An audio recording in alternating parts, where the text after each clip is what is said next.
Let's go ahead and talk about our man, Samuel R. Curtis. On the evening of October 23rd, 1864, in a small little town, which many in Missouri call a squalid little town south of Kansas City, Old Santa Fe, Curtis was able to go ahead and look at a battlefield or reflect upon a battlefield that had just brought him great glory and honor. He had just defeated Sterling Price and his Confederate army at the Battle of Westport.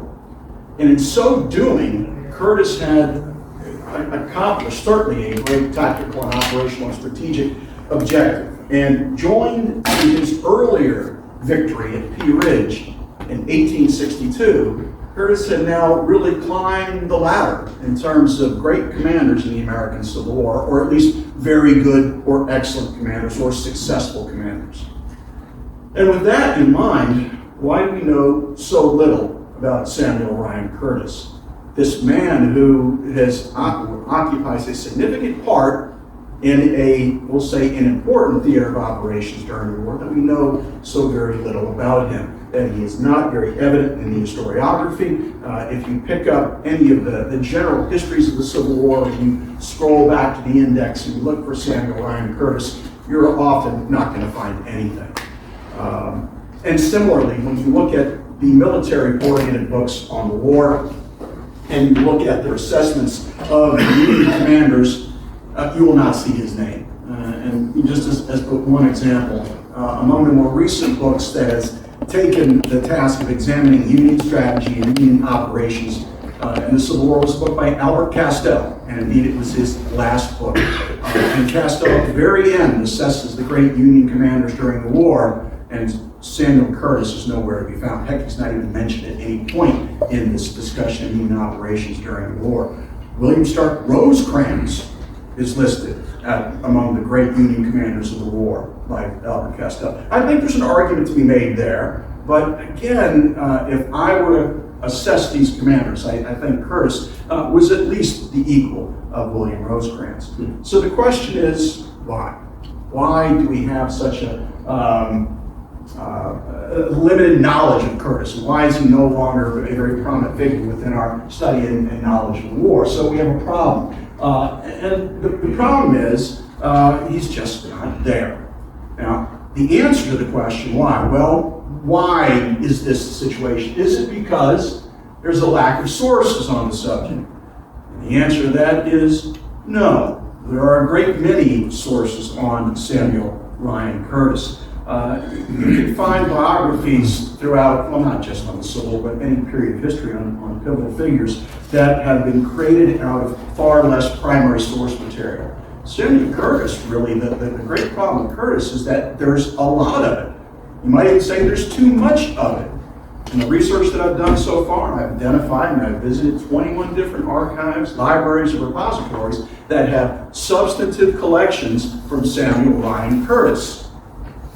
Yale University, there's State Historical Society at Iowa, there's Huntington Library in San Marino, California, and the Abraham Lincoln Presidential Library in Springfield. I spend a lot of time in these archives taking copies and taking pictures and creating files, and you can go ahead and digest them later at home at your leisure. And at the State Historical Society in Iowa, I have over 2,000 separate files from Curtis's correspondence and his diaries and other ephemera. The problem is not a lack of material on Samuel Ryan Curtis. So does that explain why we don't know much about him?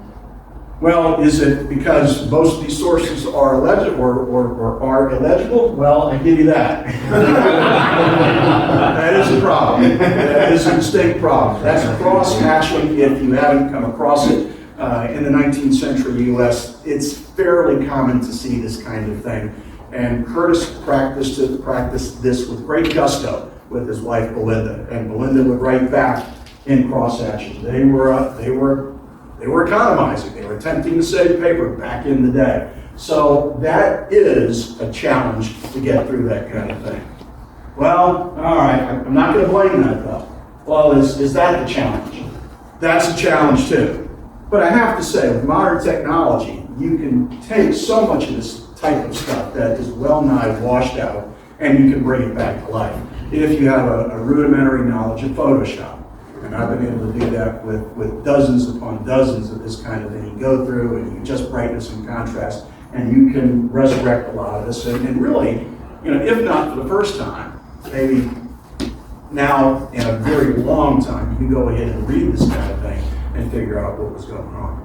But no, I'm not going to blame this kind of thing on the lack of information, printed material, biographical material on Samuel Curtis. Because again, there's a lot of this stuff.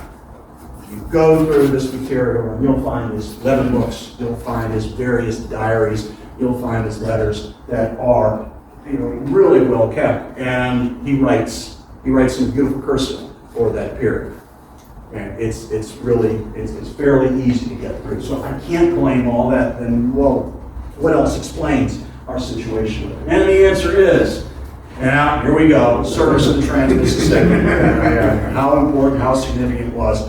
No matter what the answer is, or the objective real answer, it was significant, it wasn't significant, it has been, the unwanted stepchild here in the study of the Civil War. It's only really been recently that you see historians turning to Trans-Mississippi and creating any number of works that have begun to bring life to this long-forgotten theater, and Jeff in particular. His work has really been very important, this kind of thing. So, but before, historians had ignored this region, and that has helped to go ahead and marginalize a significant commander. What also helps to marginalize Samuel Ryan Curtis is he runs afoul of several people, but one in particular that he runs afoul of is that guy. And so this is the interactive part of the class. And so who is that guy? Henry Wager Halleck, old brains. Old brains because they thought there were brains back in there, and he just had a big old forehead. Okay. In 1862, Curtis, as we're going to see, Curtis is going to go ahead and take field command, and it's going to come, as all field commands will, it will have a series of problems attached to it, a series of strategic and operational dilemmas. And it seems that every other day, Curtis has something in mind that his boss, Henry Wager Halleck, doesn't agree with. And they'll go back and forth, and Halleck, as per his way, would give general guidance, would give suggestions. He always trying to keep his fingerprints off the actual responsibility of it all, and it led to a great deal of confusion. And invariably, Curtis would not do what Halleck wanted him to do. Now, what's also a part of this problem with Halleck is politics. It's politics. And you have here the sloppy categorization of political general of a radical stripe. When we do run across Curtis, and indeed in really the literature on the Trans-Mississippi of the past decade or so, it has tended to focus on some of the political controversies, or it's focused more on the political controversies that Curtis got involved with than his military triumphs in the field, if you will. And so what's happened here is we've really come to associate Curtis with the radical politics of the time. And in so doing, it heightens for us the disagreements he's going to have with somebody like Halleck, who was not a radical Republican of any kind, and who tended to see Curtis, and tended to go ahead and put Curtis in this box of yet another one of these political generals who I have to deal with. And what you then have to take into consideration and realize, well, you know what? Though it may not be correct to call Curtis a political general. In other words, we use that term normally to label somebody who has had no significant military career, but owes his commission, owes his place to this political influence. Now, Curtis does owe some of his place to that political influence, but there is more to it. He was indeed a bona fide politician. As we are going to see, he was a 3-term United States congressman from Iowa, and he was a significant congressman during his period, with his hands all over different pieces of legislation, but particularly those dealing with the Transcontinental Railroad. So he is indeed a politician. And what is also beyond doubt, and as the more recent literature has shown us, he is involved with many political controversies of the period. Many involving loyalty, many involving race, and slavery, and abolitionism, martial law, civil liberty. He is all involved with it. And it has tended to distort then his place as a field commander within the literature. What also undermines our attempt to go ahead and deal with him as a military commander, as a field commander, is the fact that the area in which he operated, in Arkansas and Missouri, the politics of those places during the war, literally, or I would figuratively, a minefield. No matter where you turn, you were going to find something that could blow up in your face. Badly factionalized politics among the different parties. So you could not claim or seek refuge in one political party and find all kinds of allies with you. Based upon the faction, how factionalized it was, again, it was just very difficult to please most people. It was very, very difficult. And Curtis, no matter what he did, and indeed, no matter what subsequent commanders, especially in Missouri, were to do, they were going to find themselves stepping on a political mine. So, put all of this together, I think we have a recipe to understand how it all comes together, and Curtis just sort of gets shoved off the side in our sense of him as a field commander, and how we are going to kind of marginalize him as only a political general. And it's all a shame. I do believe it's all a shame, because he was an important commander. And he was, at the very least, a good commander. Now, whether or not we want to go more than that, he's an excellent commander, or he's an outstanding commander, I'm not prepared to do that. But again, I think what we have here is a very, very important commander during the war. And what I want to emphasize, and will really be kind of the text for most of what I will talk about this morning, is that he was more than a Civil War soldier. He was a consequential American. He was a consequential American who typified much of a certain segment of the American population, or at least the ideals of a certain section or segment of the American population. You see in this man, if he had not done anything during the Civil War, he would have still been a consequential American worthy of note, worthy of some sort of historical study. He was an engineer. He prided himself on being an engineer. He was a land speculator. If you were going to be an engineer, you were going to be a land speculator, especially if you were involved with the law, the banks, the farms, and the railroads. All of that put together, and Curtis is dabbling in all of those things. Not surprisingly, with those interests and those activities, he would be what you would call a fierce nationalist, or a fierce unionist, if you will. Indeed, I would say that is at the center of his political being, much more so than anything that we have on the political discussion board at mid-19th century. And what mattered most to him was this idea of union. And indeed, this unites him with people like Nathaniel Lyon. Although Nathaniel Lyon had a much, much deeper set of attitudes regarding the institution of slavery and abolitionism, what was at the core of his being as well was union and order. And it is these attitudes that so inform American Whiggery, but no less important, the Republican Party. And that everything was focused on union, union, union. That in order to preserve liberty, you had to have union. Without union, there was no liberty. This was this sort of reformulation of American politics and ideals that takes place in the 1830s. And so people like Lyon, people like Curtis, drank heavily from those kinds of waters.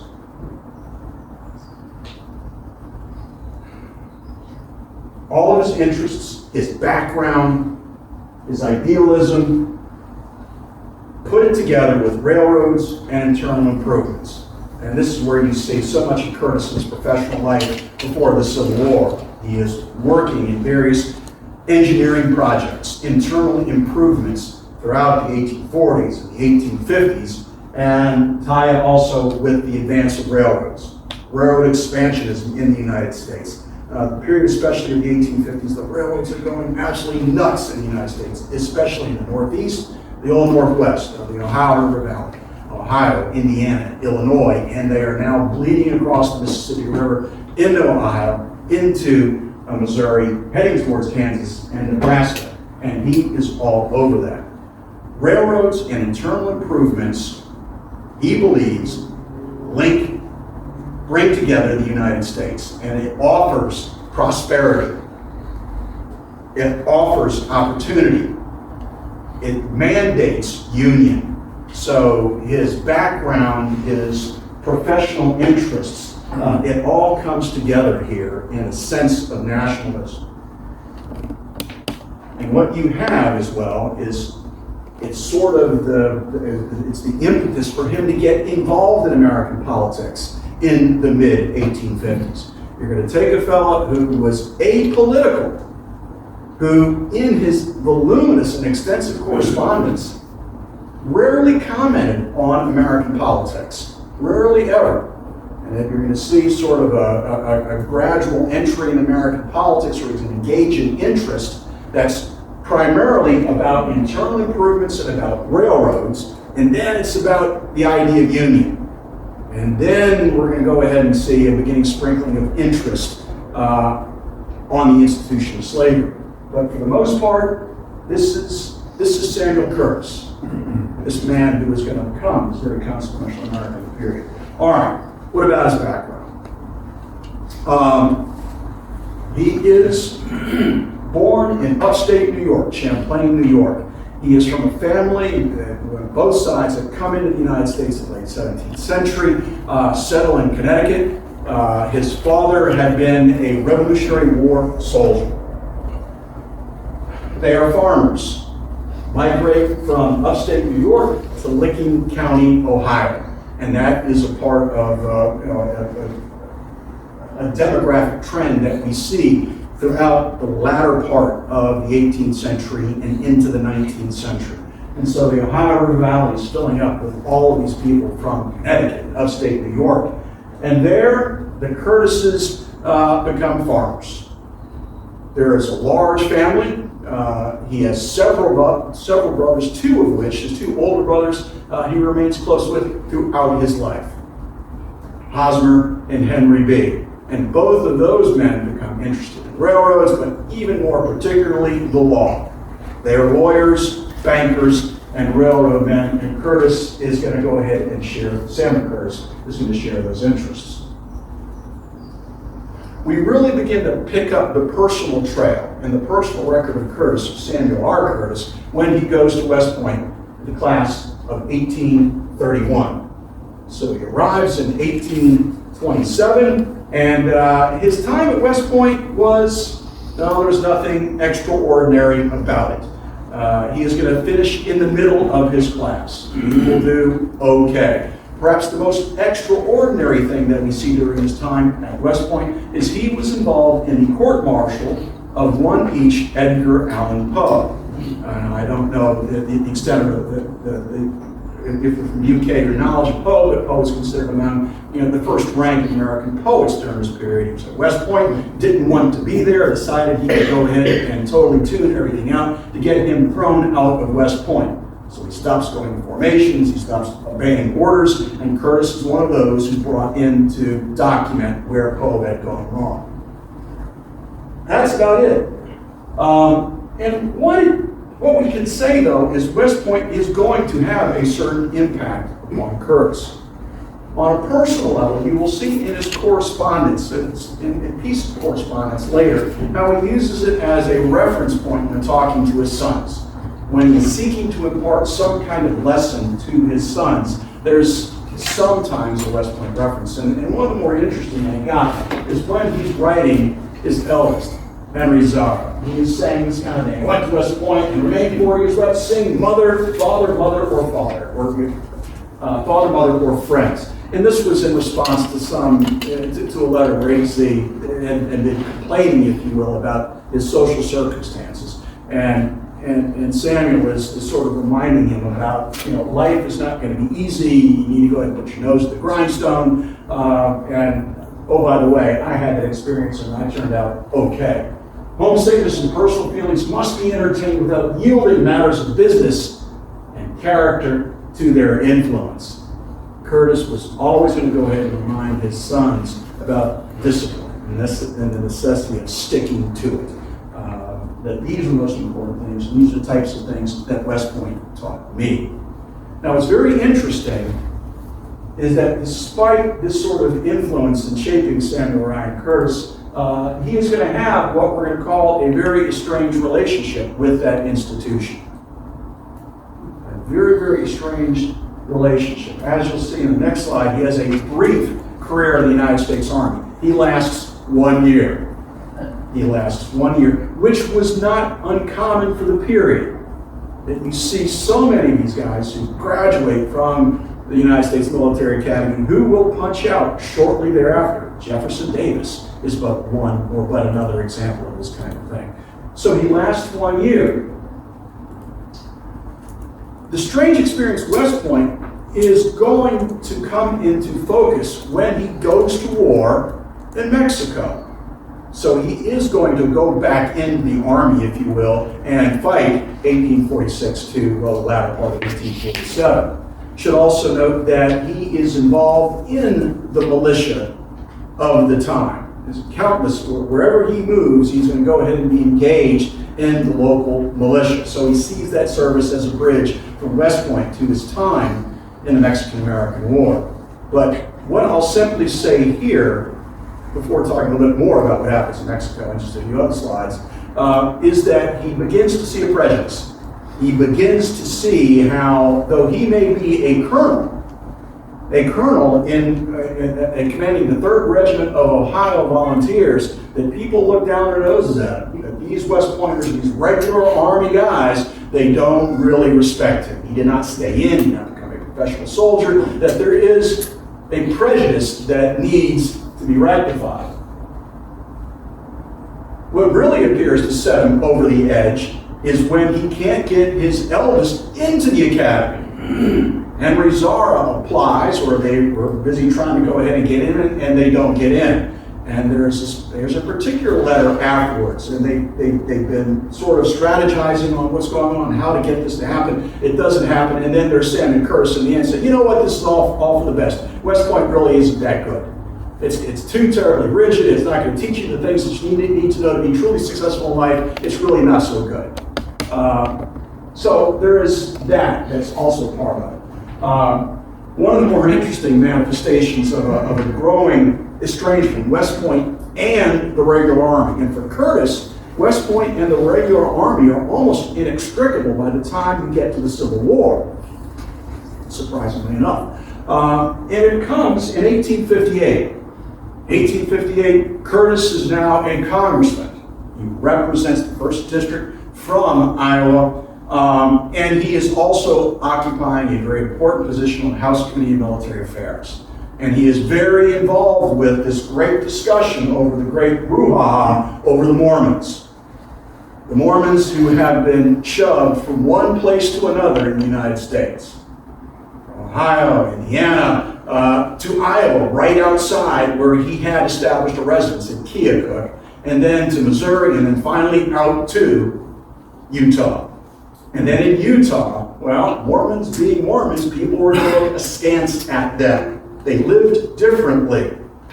And there are all kinds of reports about how different they were and how they did not really pay attention to the sovereign authority of the United States government in the territory of Utah. And all of that ultimately led to what becomes known as the Mormon War, where the United States wages war against the Mormons. And it attempts to mobilize new regiments to take part in the excursion. And that's where Curtis comes in. And what's really, really striking is Congress is trying to or considering authorization of a military force to go deal with the Mormons, Curtis is saying, yes, yes, yes, we need to go ahead and do this. And that was the low-hanging fruit. Everybody agreed to go ahead and dump on the Mormons. Everybody was all on that one. But the great sticking point was, what kind of force are we going to authorize to go get the Mormons? Is it going to be volunteer, or is it going to be regular? What's it going to be? And for Curtis, he's banging the drum that we need volunteers. This is going to be a volunteer exercise because we don't need to increase the size of the United States Army, and because I'm here to tell you, the regular Army and its officers are no better than volunteers.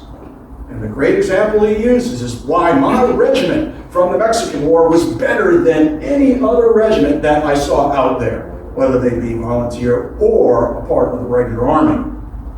So this is, or has become ingrained in Curtis, this sort of, it's not so much an opposition to West Point, but at least where West Point is in its relationship to the regular Army. And again, his whole attitude about the regular Army is soured by the time the war happens.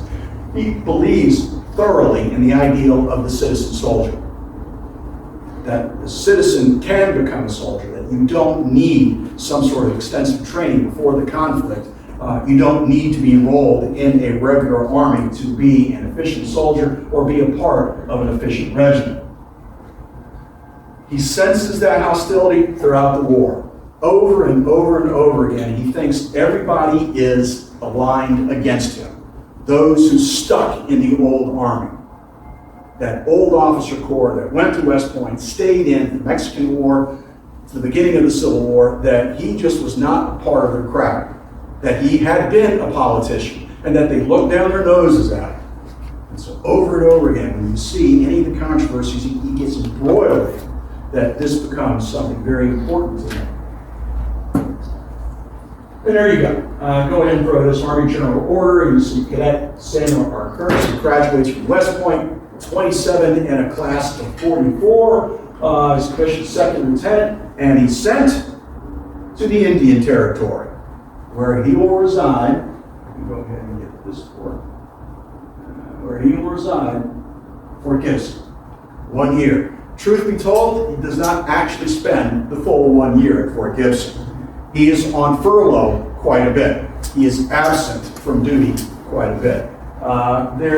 At this point in time, I've uncovered very little to describe Curtis's actual performance of duty at Fort Gibson. What is there in spades, however, is almost from the get-go, his brother, Henry B. Curtis, is doing everything that he can to get him out of the Army. Henry B. was, at that point, a successful banker and a successful lawyer with great connections in Ohio, and he is sending letter by letter by letter to the United States Army War Department saying, hey, you know what? Do you really need my brother? Do you really need him? Is he all that important to what's going on in the United States Army? And eventually, that campaign and other circumstances will get Curtis out of the United States Army and get him in a new career path. He's an engineer.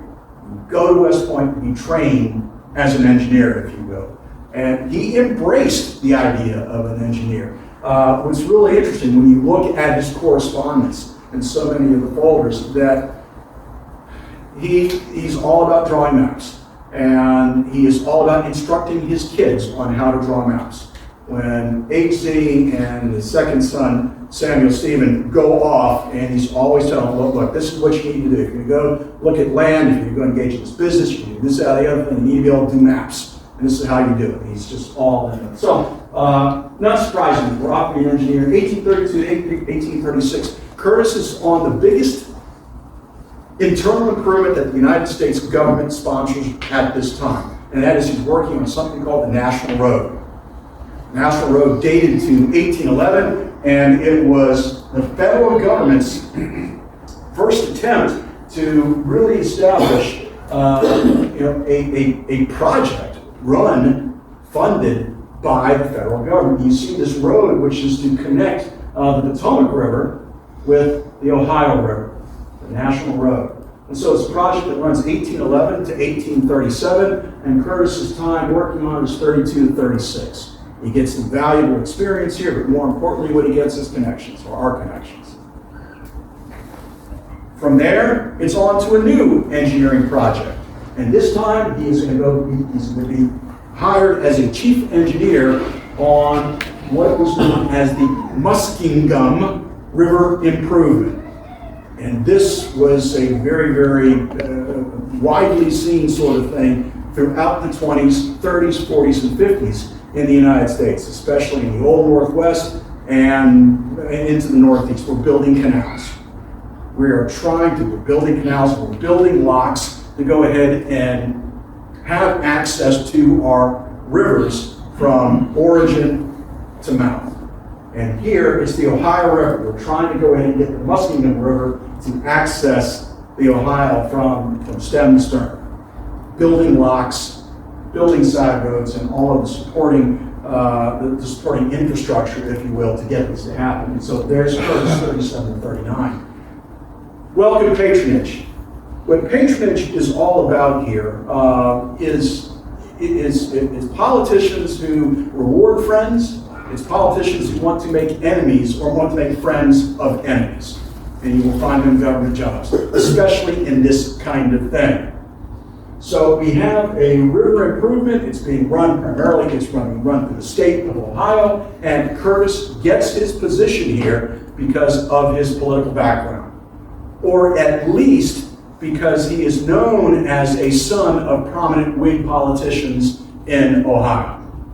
Henry B. Curtis is becoming very active in Whig politics, and that sort of rubs off, or you get the good fairy dust on Curtis to get this job. So patronage helps him get the job.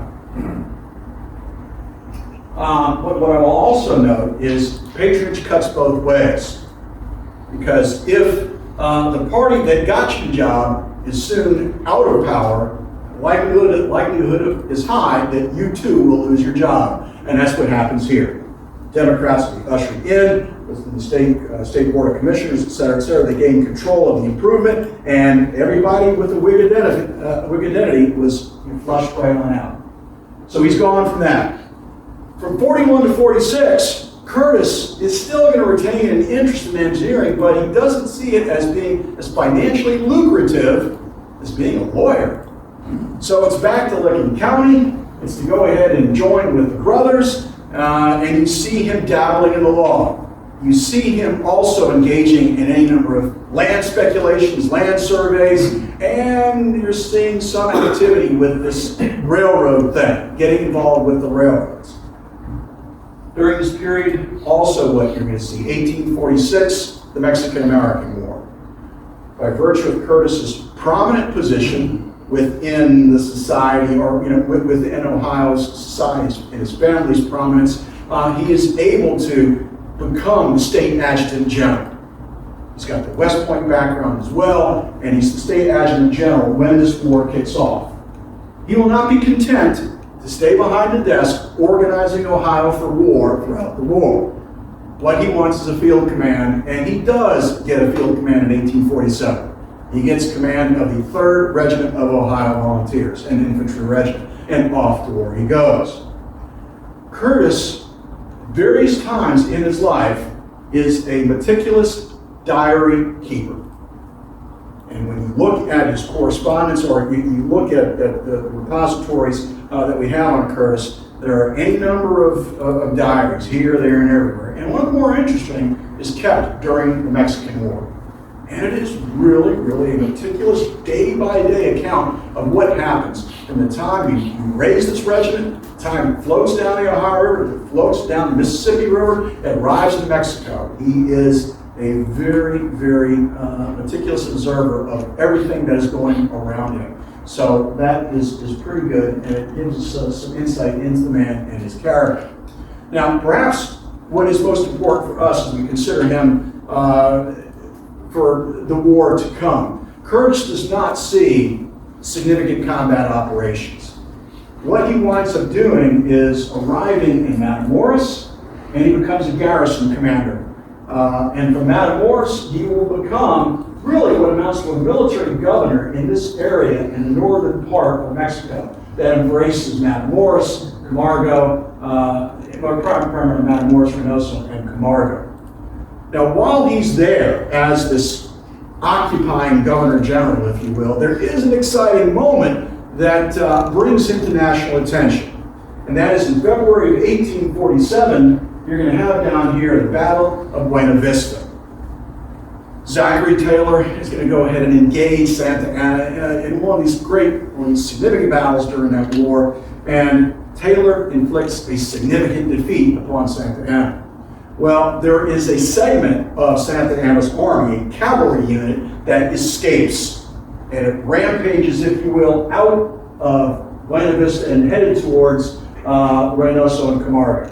And Curtis, with the fog of war, he's getting reports about a splinter of Mexican cavalry. And he rallies forth, he puts together a force, he goes out to meet Uría. There's some confusion as to what exactly takes place, but even before he goes forth to do it, he sends word back to the United States that there is a horde of Mexicans who are on the loose in northern Mexico, and there's no way for us to stop them unless we raise 50,000 men tomorrow.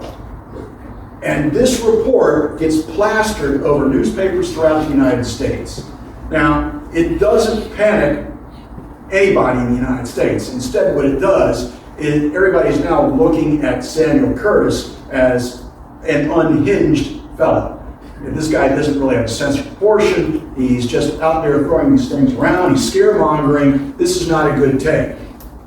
So this is another impression that people have about Curtis coming from the Mexican War. Although, I should also say that during his time as the governor in that part of Mexico, he winds up serving under John Wool. And John Wool is one of these long-serving old United States Army officers, and he's a man of great reputation and importance in the old Army. And they do establish a good relationship. They become friends. They become good acquaintances. So Wool did think highly of Curtis.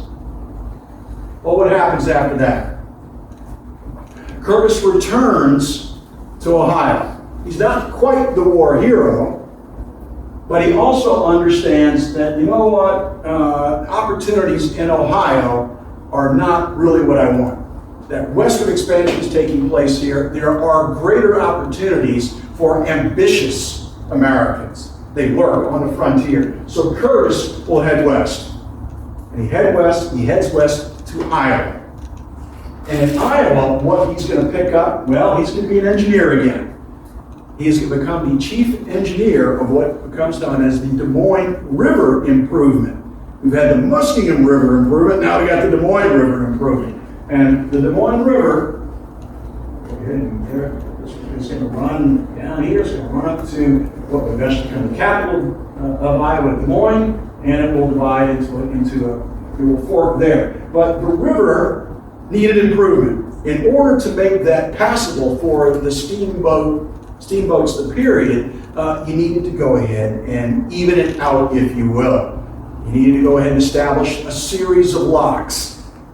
You needed to get money into this game. And so Curtis is there. He'll spend a year surveying that Des Moines River. He's out there on a daily basis, out on the frontier, taking measurements, writing maps, doing everything, making estimates, and he comes back and he sets up the package. This is what we need to have access to the Des Moines River. To go ahead and bring product from the northwestern part of the state down to the Mississippi River.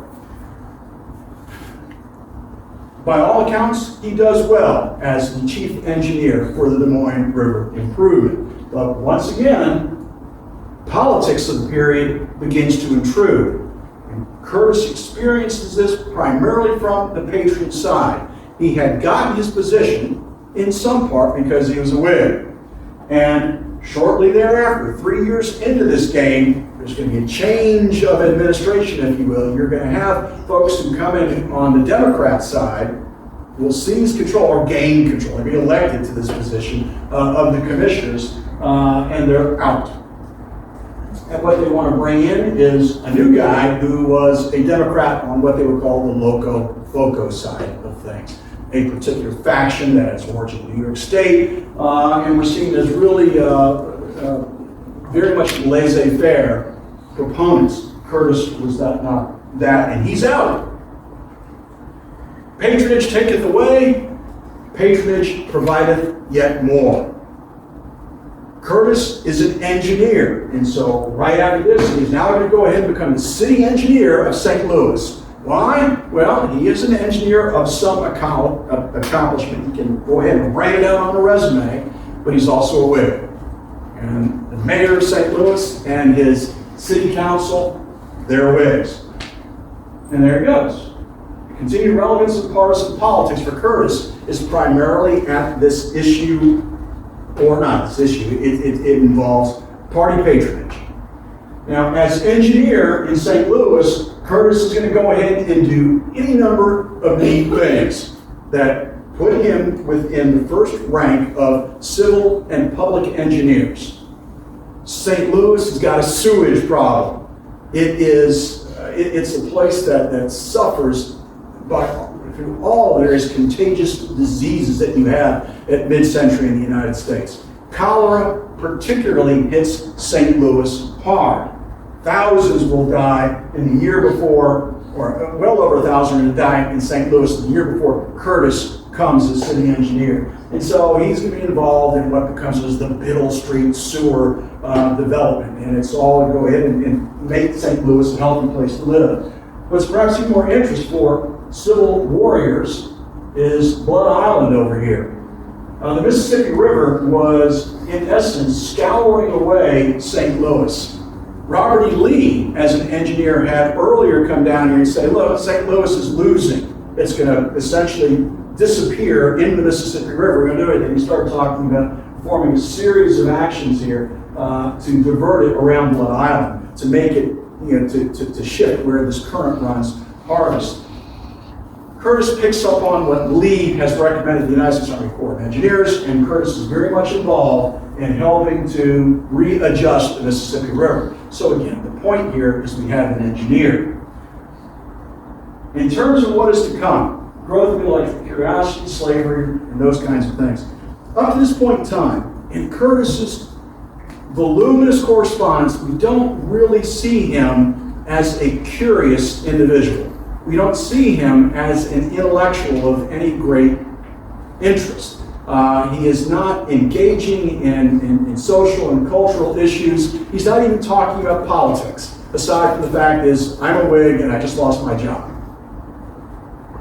Here in St. Louis, you see him engage in the society, in the city's society. He's now going out. He's attending plays. He's attending concerts. He's describing various sermons that he has heard. And he's talking about politics. He's talking about European affairs. He's expanding his horizons, and it's all there for us to see. What's very interesting to me, and which should be very interesting to us as we consider what's going to happen with him in the war, is that for the first time, we begin to see a take on slavery.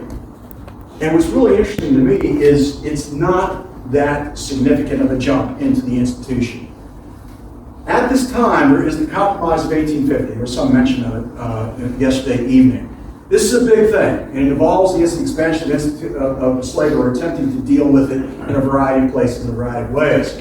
It consumes national American politics for a period of time. Curtis has only a brief mention of it in his diary, where he says, essentially, well, it looks like they've compromised this problem. There's no weighing in on the subject at all. What interested him most, and what I think, again, gets to the core of who this man was, is he writes extensively about Europe and the revolutions of 1848, still reflecting upon this.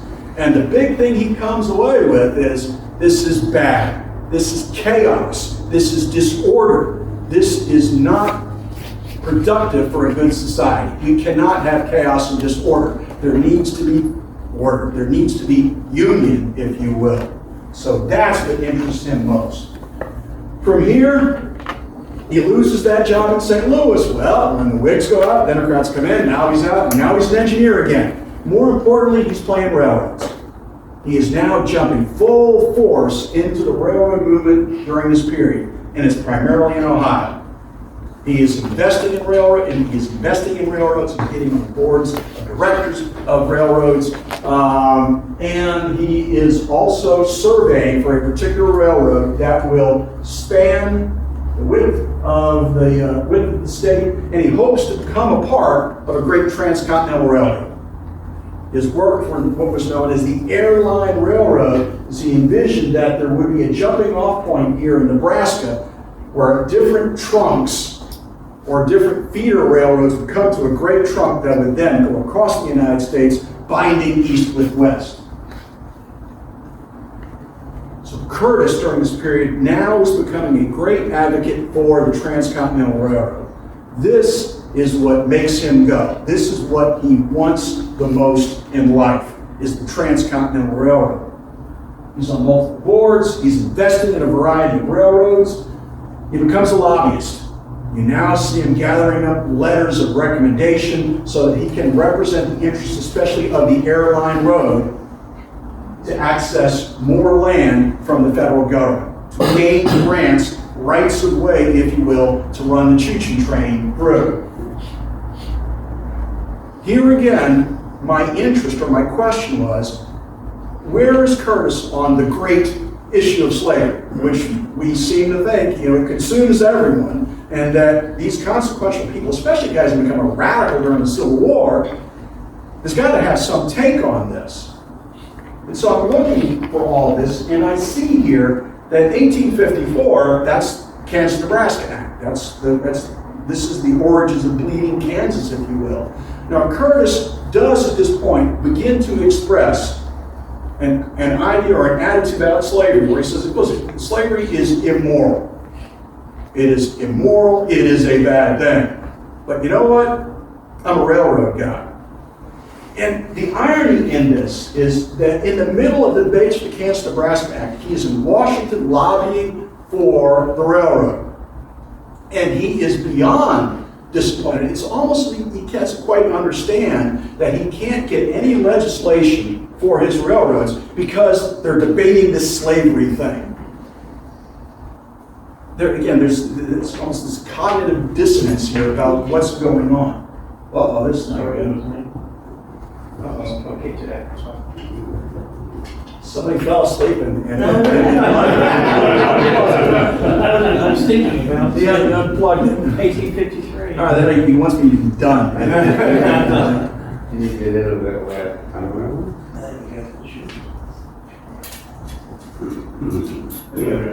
No, that's not, is that P. Ridge?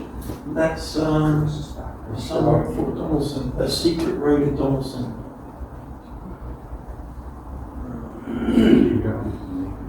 That's her. It's Curtis, that's not right there. That's Huntsville. Here's Charlotte, Huntsville. There we go.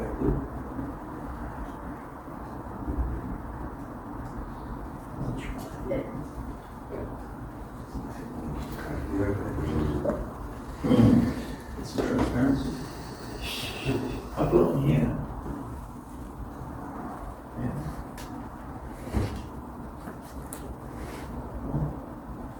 Space is. Well, anyway, That's you just did that, did you? yeah, I just did. Let me see. Oh, there. Okay, got it. Let's try it. Let's just go. Yeah, try it.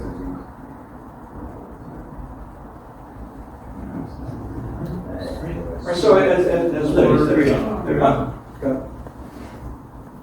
so what's really gonna grab some. All right, okay. Look, so we're into politics, and throughout the latter part of the 1850s, Samuel Curtis is going to become a congressman. And what should be lost in all of this is that it pays. And it's the time in his life when we have the Great Panic of 1857. There's great unrest. He can't meet his obligations, and his congressional salary is going to help it for him. He's the quintessential American Whig. We talked about internal improvements, and he does have or express the unsavory attitudes about certain segments of the American population. He's anti-Semitic, he's anti-Irish, he's anti-German. Now, I should say that given the spectrum of these attitudes, he's very much on the low end. And so much of his anti-German stuff is really aggravated during the Civil War. Anti-Irish, well, they're not Republicans, and that's a problem for Whigs, and that's a problem for him. His anti-slavery, what's important to note is he's anti-slavery. He's not an abolitionist. He's anti-slavery, he's not an abolitionist. He doesn't want to see the institution expanded throughout the United States. It's okay where it exists. And I think it's a very telling comment here at this point in time. Society is far from perfection, and there are a great many evils in our social system than Negro slavery, about which we now talk more than all the rest. So this is the man heading towards the Civil War who becomes known as the Great Radical, or the talk about slavery was to overlook the greater evil of secession. So again, the core of Curtis was this idea of union and the necessity of union to keep liberty itself. Curtis, throughout his time in Congress, will become involved in any number of things. He's most famous for working on the Transcontinental Railroad. He's going to draft legislation. He is going to be a part of creating this great package and ultimately getting it through Congress, even after he's not in Congress, to put it that way. But he's also involved with any number of committees and efforts to stop secession, to find compromise. The most famous of which is, at the very end, what's known as the Committee of 33. He's on this committee of 33 members of the House of Representatives to find some way, this is even after South Carolina secedes, to stop it all.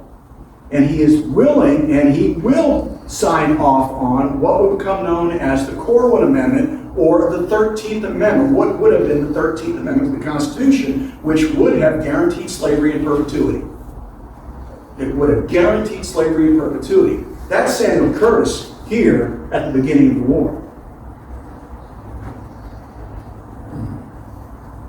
When war starts, he becomes a colonel of Iowa Volunteers, and he'll see service in Missouri. He's a part of trying to secure the railroad against what was thought to be a great insurrectionist movement in the summer of 1861. From there, he'll go down to St. Louis, and he'll become essentially a trainer and organizer in the late summer and fall of 1861, a place called Camp Benton.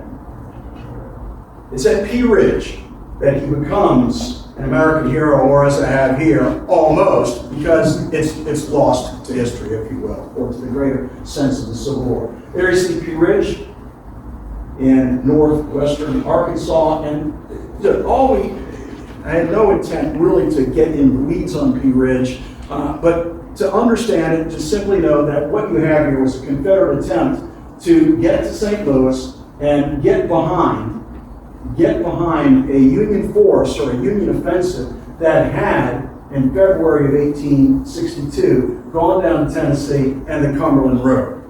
This was Earl Van Dorn's great sort of proposal about what to do, to bust out of northwest Arkansas into St. Louis and then go across the Mississippi River. So what does Curtis have to do with this? Well, he is now in command of an army headquartered at St. Louis. And then that army is going to push on down from St. Louis, down to Springfield, headed towards the northwest to make sure that Confederate forces there do not gain access back to Missouri. And along the way, we're going to see the old gang come back to the Confederacy. Ben McCulloch, Sterling Price, and now our new guy, Earl Van Dorn. Van Dorn was brought in to bring peace between Price and McCulloch.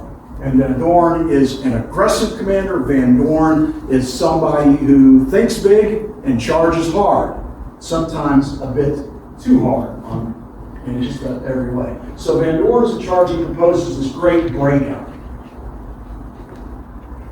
Curtis will advance from St. Louis to Rolla, and then we're headed down towards the northwest portion of Arkansas. And he will shove out, force out McCulloch and Price a little bit deeper in northwest Arkansas. Okay, sitting on that. And you can see it as the campaign ebbs and flows. We're going to see Confederate forces drop, and then they're going to turn. And for us, the important point to note over in the next slide over here is Senator Curtis is going to go ahead and create a defensive position with this army of about 10,500 men behind a creek, behind Sugar Creek. I did it again. And this is where he expects the Confederate advance to come, is right up this area. And he establishes a well-defended line of works here behind Little Sugar Creek. Earl Van Dorn is an aggressive commander, he's an imaginative commander, and he will not fight here. Instead, what he wants to do is leap all the way around. Now, Van Dorn's force have already been marching hard, and been marching now in a rugged part of the United States. Weather and the temperature was not cooperating. His men were not all that experienced. He's expecting a great deal. The long story short here is that Van Dorn is trying to get around, completely envelop Curtis's position.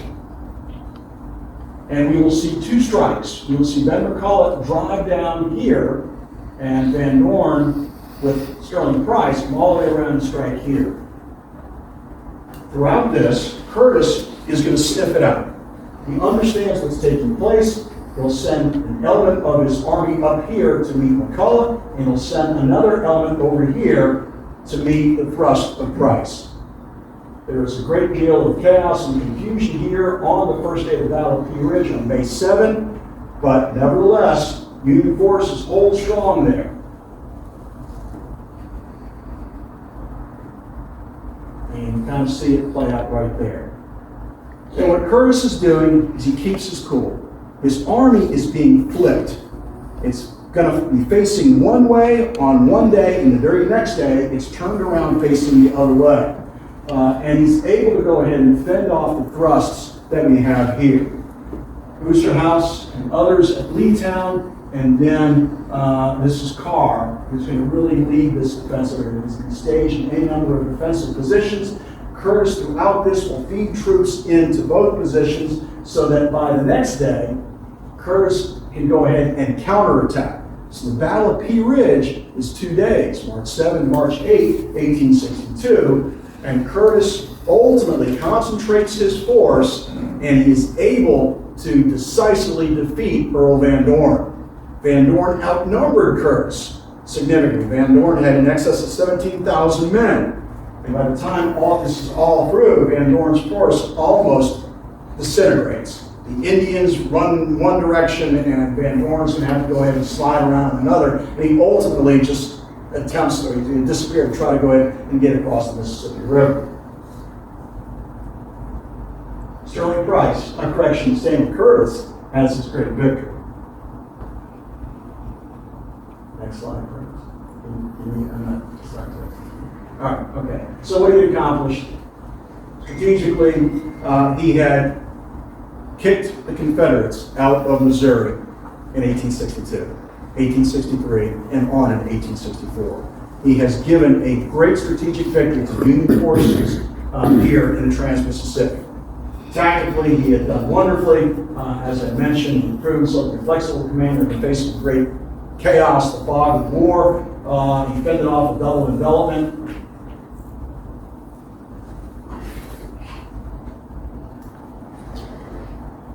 Hit it. Put the entire army, go hit it here.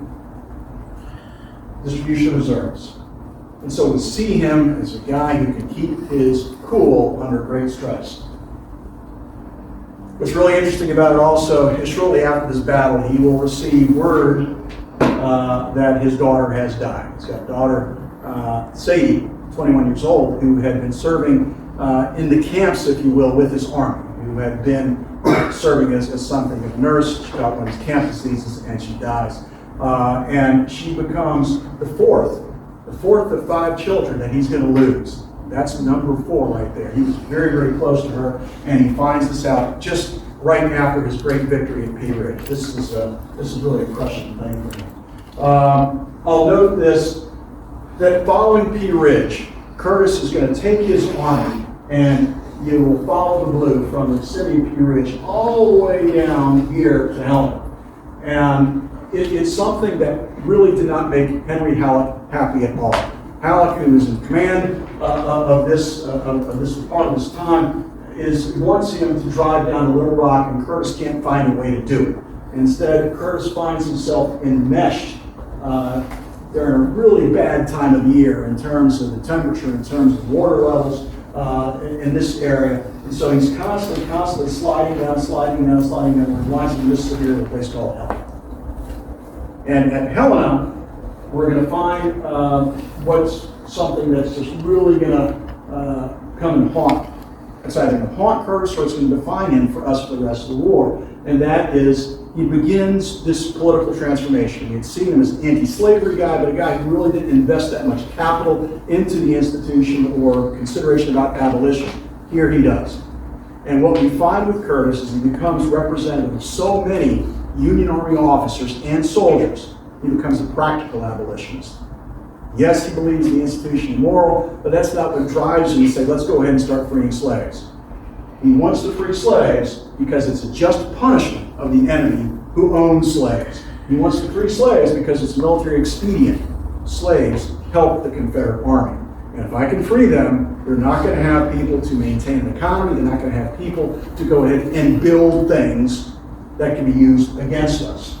He starts issuing free papers, he calls free papers, as he marches throughout July of 1862.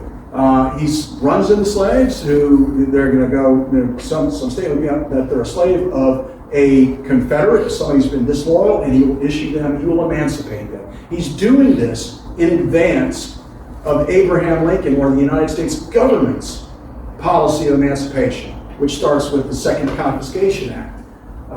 He's doing in advance of that.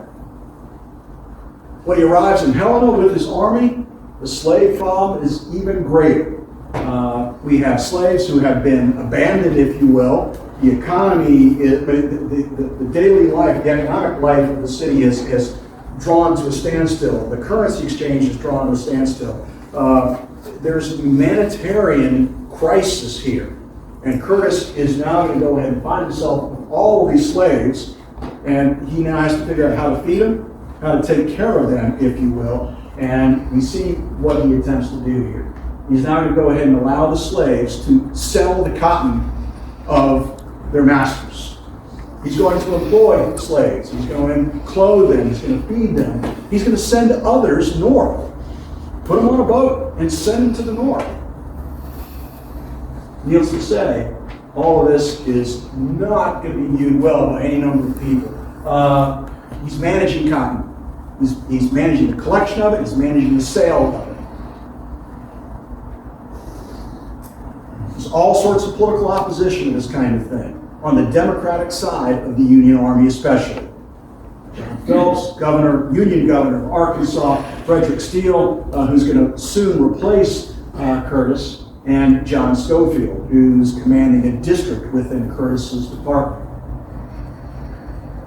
Curtis is going to get promoted out of Helena. He'll become the commander of the Department of the Missouri. And while there's all that going on. He is now firmly, or he's now embedded within all of the political turmoil of the time. Shark-infested waters in Missouri. We've got the Democrats who are badly divided. We have the Republicans who are badly divided.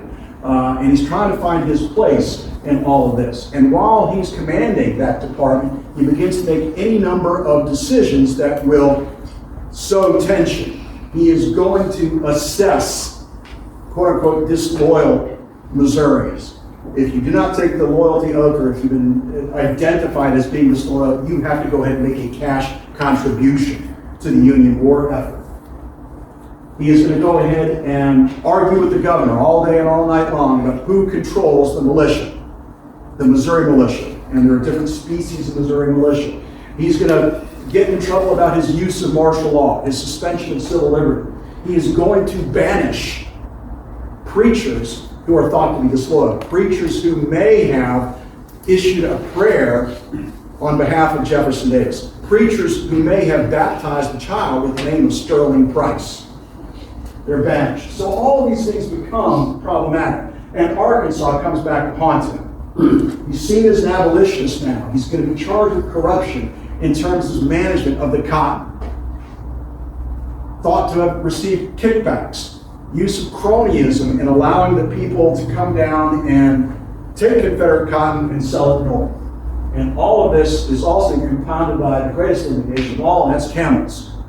And one of the charges against him was that he took camels, leftovers from Jefferson Davis's Camel Corps, as when he was Secretary of the United States Army, or Secretary of War, and that there were 3 camels in Helena. He put them on boats and he sent them up to Keokuk. And so the charge was that he was using the government to profit with his personal use of camels. Lincoln fires him. He's out of a job. And so he'll lose that. And as you see there, he loses it because Lincoln is betwixt and between. What do I do with this guy? I can't fire the governor who he's fighting with most of all. That's Hamilton Gamble. I can't fire him. So the best thing that I can do to bring peace to the Department of Missouri is to make Samuel Curtis go away. Now Curtis is going to go away, but his problems only begin. He's going to face a court of inquiry about his cotton. And he does not like this at all. It's not a court-martial.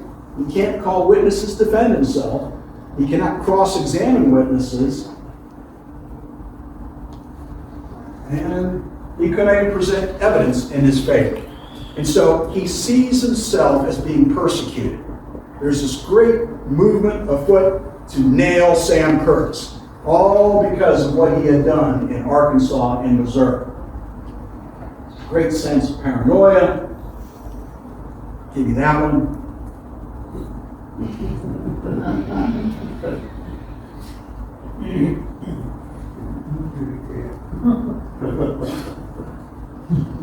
So there's a lot whirling around here with old Sam Curtis.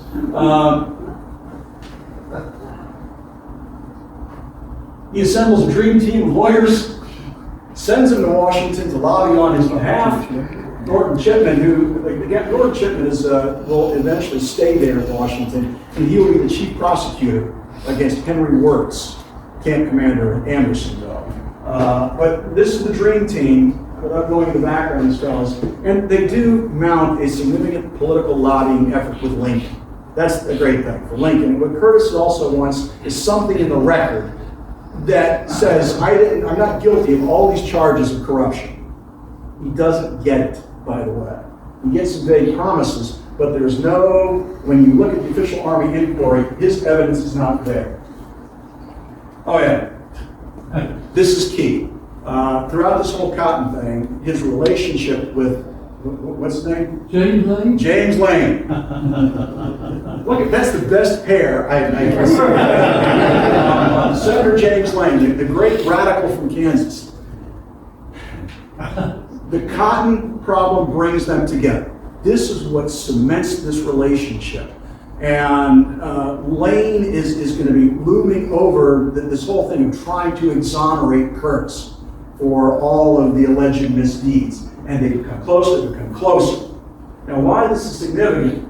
Well, look, okay, what's the verdict on Curtis and his problems here? Yeah. All right. The verdict. Suspense. You have to wait till the book comes out. I haven't made up my mind yet. I will tell you this, that the best scholarly treatment of the cotton problem here is by Terry. It's by Terry in his dissertation. And I rely upon that. I go through that. And I'm using that to guide me. And Terry concluded, what about his personal guilt? He did some ethically questionable stuff, but I don't know if it was flat out illegal. Right. It's difficult to say that there was a great deal of intent. What I tend to think is he's over his skis. He's a bad bookkeeper. There's just too much going on here. Staff work. His staff was not conditioned for this. It was not prepared for it. And then his staff let him down, especially his quartermaster, who really, he's a guy who profited big time off this. And there's also one other guy who profited big time, or profited well. No doubt about somebody who profited. That's his son, HZ. HZ scored some cash out of this deal. It's also sort of tragic because the very next year, HZ is going to be killed in action, or he's going to be executed at the massacre/battle at Baxter Springs in southwest Kansas at the hands of Bloody Bill. Curtis will get a job back. Lincoln is not going to abandon him. He's going to get command of the Department of Kansas. And throughout this period, as commander of the Department of Kansas, he grows closer and closer to Jim Lane. He grows closer, this alliance. And he is going to become enmeshed in the politics of Kansas on the radical side of things. And that process is going to really make him primed for problems when it comes to one more. Let's get one more out of this and then we'll stop. This thing. And this thing is what becomes known as Price's Raid, Price's Expedition of 1864. And so much of the things that Curtis has to battle, other than the Confederates themselves, are Kansans who distrust Curtis because he's now seen as a radical. Now, I'll give you the rest of that story tomorrow. That's all I got.